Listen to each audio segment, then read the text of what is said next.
गया में पिंडदान करने का एक बहुत बड़ा महत्व है, क्योंकि मान्यता के अनुसार भगवान राम ने अपने पूर्वजों का पिंडदान गया में ही किया था।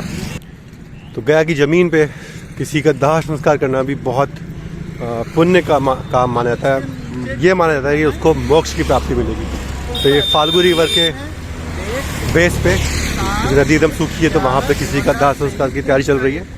तो इस वक्त है हम बोध गया में और जा रहे हैं देखने के लिए सुजाता गढ़ या सुजाता स्तूपा बोले तो वॉक करके जा रहे हैं।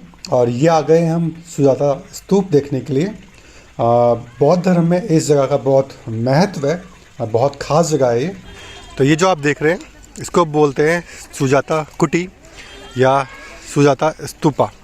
इसका निर्माण किया गया था 6th से 7th सेंचुरी के बीच में। इस स्तूपा को बनाने के पीछे कहानी है जो कि भगवान बुद्ध से जुड़ी हुई है।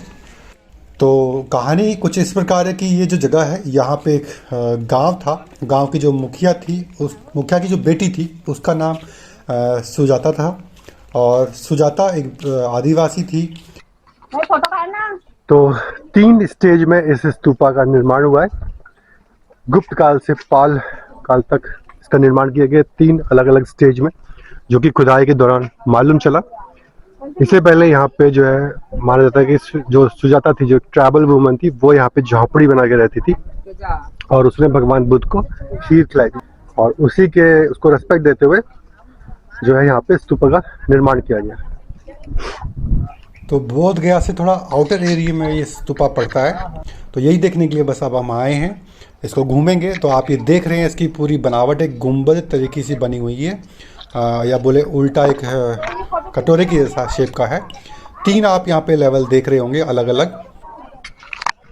और बताया जाता है कि जब इसमें खुदाई करी गई थी तो इसके चारों तरफ एक लकड़ी की रेलिंग थी जिससे इसका घेराव किया हुआ था। और अलग अलग टाइम पे अलग अलग स्टेज आप देखेंगे, ईंटों का जो डिफरेंस आप कलर का देखेंगे। तो 3 स्टेज में ये स्तूपा का निर्माण किया गया। काफ़ी बड़ा एक राउंड सर्कल है। बुद्धिज्म को फॉलो करते हैं वो इसकी परिक्रमा करते हैं। तो ये भी एक टूरिस्ट पॉइंट है, टूरिस्ट डेस्टिनेशन है, जो लोग बोध गया घूमने के लिए आते हैं। मैं आपको ये दिखाता हूँ थोड़े पास से, जिससे आपको दिखे ईंटों की बनावट, उसका कलर का जो अंतर है वो आपको दिखे। तो जो आप नीचे देख रहे हैं वो सफ़ेद है, ऊपर की थोड़ी सी लाल है। ये एक पूरा का पूरा व्यू आपको दिखाता हूँ कि कितना बड़ा है। बहुत बड़ा है इस साइज़ में। इसका पूरा चक्कर लगाने में टाइम लगता है। तो ये आप देख ही रहे हैं। तो इस तरीके से मालूम चलता है कि ये 3 अलग अलग स्टेज में इस स्तूपा का निर्माण करवाया गया है सुजाता को रेस्पेक्ट देने के लिए। क्योंकि कहानी आपको मैंने बताई दी है कि उसने भगवान बुद्ध को खीर खिलाई थी। तो इस तरह से हमारा ये सुजाता स्तूपा भी हुआ। अब हम चलते हैं अपने अगले डेस्टिनेशन पे। इस स्तूपा के चारों तरफ एक पार्क बना हुआ है, ग्रीनरी है काफ़ी अच्छी, काफ़ी शांत जगह है ये। और इसको देख के और घूम के बड़ा मज़ा आया। और आप उस समय को सोचिए जिस समय सुजाता यहाँ पे रहती होंगी और भगवान बुद्ध उनके पास आए होंगे और उन्होंने भगवान बुद्ध को खीर खिलाई होगी। वो जो आप सामने देख रहे हैं वो महाबोधि टेम्पल। जब हम सुजाता कुटी देखने के लिए जा रहे थे तब यहाँ पे तैयारी चल रही थी मुखाग्नि देने की, और लौट के आ रहे हैं देख के तो अभी इन्होंने मुखाग्नि दे दी है। और बगल की घास है उसमें भी आग लग गई है। आसपास किसी गांव का लगता कोई व्यक्ति है, क्योंकि आसपास के ही लोग हैं सारे। और इसको मोक्ष की प्राप्ति हो, भगवान इसकी आत्मा को शांति दे, बस यही प्रार्थना हम कर सकते हैं। वैसे भगवान बुद्ध अगर इस वक्त होते तो फाल्गुनी रिवर की हालत देख के बड़े परेशान होते। ये पूरा गंदा नाला पानी फाल्गुनी रिवर में छोड़ा जा रहा है। ये पानी जाके सीधे फाल्गुनी रिवर में मिलता है। सामने फाल्गुनी रिवर। क्या है भैया ये बड़ा?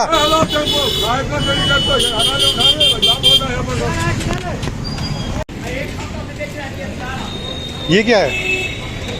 परम है। परम परम पदम। परम परम है। इसकी क्या सब्जी बनती है? कच्चा? खा सकते हो। खा के देखो सीख के देखो ना क्या दिक्कत है। फोटो खींच लीजिए।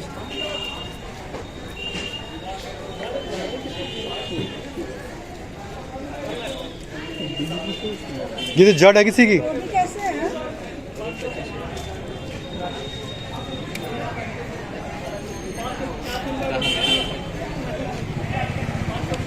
खाइए खाइए खाइए, इधर होता है जमीन में नीचे में सा।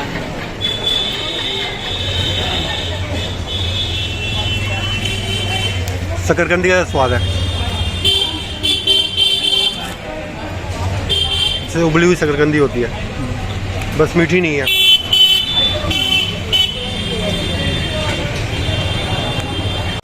कितने की है? 10 रुपया। भैया 10 रुपये दे दो, 10 रुपये दे दो उसको।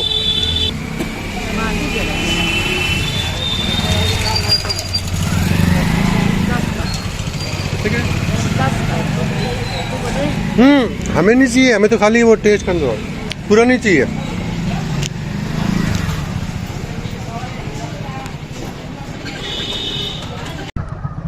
तो ये कल से सब्जी मंडी में मैं देख रहा था जड़, अब मालूम चला इसका नाम तो पदम है। जब इसको खाया तो शुरू में ये ऐसा लगा जैसे शकरकंदी खा रहे हो, मीठी नहीं थी बट शकरकंदी का जैसा इसका टेस्ट था। और जब इसको थोड़ी देर हमने मुंह में जब चबा लिया तो ये कड़वा कड़वा सा हो गया और हमें फाइनली से थूकना पड़ा, खा नहीं पाए पूरा, तो पसंद नहीं आया। बट फिर भी इसको 10 रुपये दे दिए क्योंकि बेचारी बैठी हुई है, बेच रही है सब्जी, तो ठीक नहीं लगता। हालांकि वो बोल रही थी रहने तो, बाद में हंस रही थी, 10 रुपये दे दिए इन्होंने मुझे। 10 रुपये का तो पूरा बंडल था, पर कोई बात नहीं, एक नई चीज ट्राई करी, एक अलग चीज ट्राई करी, हमारी तरफ तो ये मिलता नहीं है। आप लोगों के दिमाग में एक सवाल चल रहा होगा कि श्वेता ने भगवान बुद्ध को खीर क्यों खिलाई। तो कारण उसका यह था कि भगवान बुद्ध डुंगेश्वरी की पहाड़ी में तपस्या कर रहे थे। डुंगेश्वरी की पहाड़ी यहीं गया में ही है, तो वहाँ पे वो तपस्या कर रहे थे लगभग 6 साल। और जब वो वहाँ से आने लगे वापस की तरफ, मतलब इस तरफ आने लगे, और तो उनका शरीर बहुत कमज़ोर हो गया था, जीन सेंट था, एकदम हड्डी का ढांचा था। तो जब श्वेता ने देखा कि कोई एकदम एक नरकंकाल सा कोई आ रहा है व्यक्ति जिसके शरीर में बिल्कुल भी मांस नहीं है, सिर्फ हड्डी का ढांचा है, तो श्वेता ने जो है खीर बना के भगवान बुद्ध को खिलाई। उस टाइम वो भगवान बुद्ध नहीं थे, वो सिद्धार्थ थे। खीर को खा के वो वापस ये फाल्गु नदी को क्रॉस करके आ गए बोधि वृक्ष के नीचे, जहाँ पे उन्होंने ध्यान लगाया और वो सिद्धार्थ से गौतम बुद्ध बने। तो इसीलिए जो है सुजाता का बड़ा महत्व है भगवान बुद्ध के जीवन में। तो अब आपको समझ में आ गया होगा कि क्यों सुजाता ने भगवान बुद्ध को खीर खिलाई। अभी फ़िलहाल हमें भी बहुत ज़ोर की भूख लग रही है और हमें भी कुछ खाना है। तो सुजाता टेम्पल से आने के बाद अब हम बस ये मार्केट घूम रहे हैं, और मार्केट घूमने का कारण है कि लंच टाइम निकल चुका है, भूख लग रही है, और मुझसे ज़्यादा पंकज को भूख लग रही है, बहुत जोर की भूख लग रही है, चक्कर आ रहे हैं पंकज को। तो हम कुछ खाने की जगह ढूंढ रहे हैं, और जब से हम खाने की जगह मिल नहीं रही है, जब से हम बिहार आए हैं बहुत परेशान है, हमें खाने की ढंग की जगह नहीं मिल रही है। पहले कुछ लोगों ने मतलब हमको सजेस्ट किया था पटना में मारवाड़ी वासा जाओ, तो हम वहाँ तो मारवाड़ी वासा नहीं गए, हम वहाँ के बंसी का खाना हमें पसंद नहीं है, जबकि पटना के लोग बोलते हैं कि बंसी का रेस्टोरेंट बहुत फेमस है, बेकार खाना था। फिर हम गए पटना रसोई जो बंसी के पास ही है, और मारवाड़ी बासाकी वालों की कैंटीन है, वो डाइनिंग एरिया है, तो उसका भी खाना हमें पसंद नहीं आया, जबकि पटना रसोई का भी कई लोगों ने बहुत तारीफ करी थी। प्रमोद की हमें ठीक लगी, प्रमोद पत्रिका का खाना ठीक लगा, हल्की पूरा खाना नहीं खाया था, पाव भाजी आई थी, पर पाव भाजी अच्छी लगी थी। पटना में हमें खाना बिल्कुल अच्छा नहीं मिला, बहुत परेशान रहे 2-3 दिन। फिर हम आ गए पटना से राजगीर, तो राजगीर में भी हम बहुत परेशान रहे, वहाँ पे भी हमें खाना ढंग का नहीं मिल रहा था। वहाँ पे हम मारवाड़ी वासा गए, क्योंकि बहुत से लोगों ने मारवाड़ी वासा हमको सजेस्ट किया था। हमें मारवाड़ी वासा का खाना पसंद नहीं आया, हो सकता है कि कुछ लोगों को अच्छा लगता, पर हमें पसंद नहीं आया, वो हमारी टेस्ट के हिसाब से नहीं था। और राजगीर में गुरुद्वारे के पास एक पंजाब रसोई करके एक रेस्टोरेंट है, वहाँ गए थे, वहाँ का खाना वाकई में अच्छा था और बहुत टेस्टी था। अब हम यहाँ आ गए गया, तो कल भी हम लोग बहुत परेशान रहे, हमें नहीं मिला। ज़्यादातर गया नहीं, हम बोध गया में स्टे किया हुआ है, तो बोध गया में ज़्यादातर हमें नॉनवेज आइटम ज़्यादा मिल रहे हैं, और मैं चाह रहा हूँ कि मैं उस रेस्टोरेंट में जाऊँ खाने के लिए जहाँ पे प्योर वेजिटेरियन हो। और प्योर वेजिटेरियन रेस्टोरेंट हमें यहाँ पे नहीं मिल रहा है। कल हम एक जगह गए थे, एक जगह नहीं, दो एक जगह हमने लंच किया था, तो वो खाना सिर्फ पंकज ने खाया था, मैंने नहीं खाया था। बिल्कुल टेस्टलेस खाना था, उसे पसंद नहीं आया। फिर डिनर पे गए, डिनर पे भी मैंने पंकज को यही कर दिया, क्योंकि जब खाने का मामला आता है तो मैं किसी और को कर देता हूँ प्रैक्टिकल करने के लिए। तो वहाँ पे भी मैंने पंकज को यही कर दिया।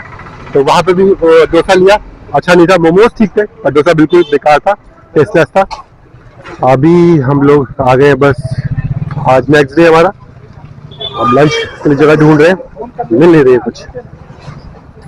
पहले सोच रहे कि वहाँ जाए डोमिनोज, बट डोमिनोज तो दिल्ली में भी है, तो डोमिनोज में क्या खाना, जब यहाँ आए तो कुछ ट्राई करेंगे। डोमिनोज चले जाएंगे जब कुछ नहीं मिलेगा तो।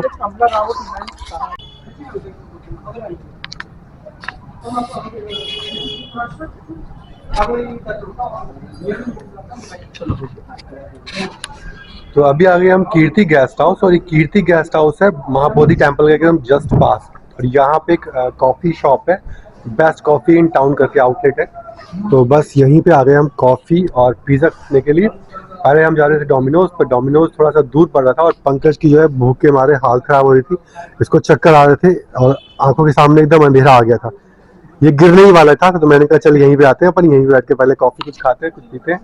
और लंच के टाइम तो वैसे निकल ही गया, 4 बज गए हम लोग को घूमते घूमते। तो पहले इनका पिज़्ज़ा खा के देखते हैं कि पिज़्ज़ा इनका कैसा है, और फिर बताते हैं। तो ये लीजिए हमारा आ गया पिज़्ज़ा, कॉर्न एंड मशरूम। तो मशरूम तो इसमें दिख नहीं रहे, पर कुछ प्लेट नाइफ और कुछ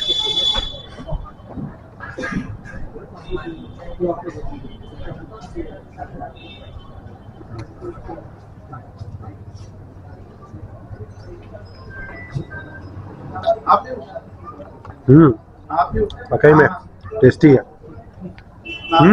पंकज खा लो, मुझे चक्कर आ जाएंगे। बढ़िया है, अच्छा है।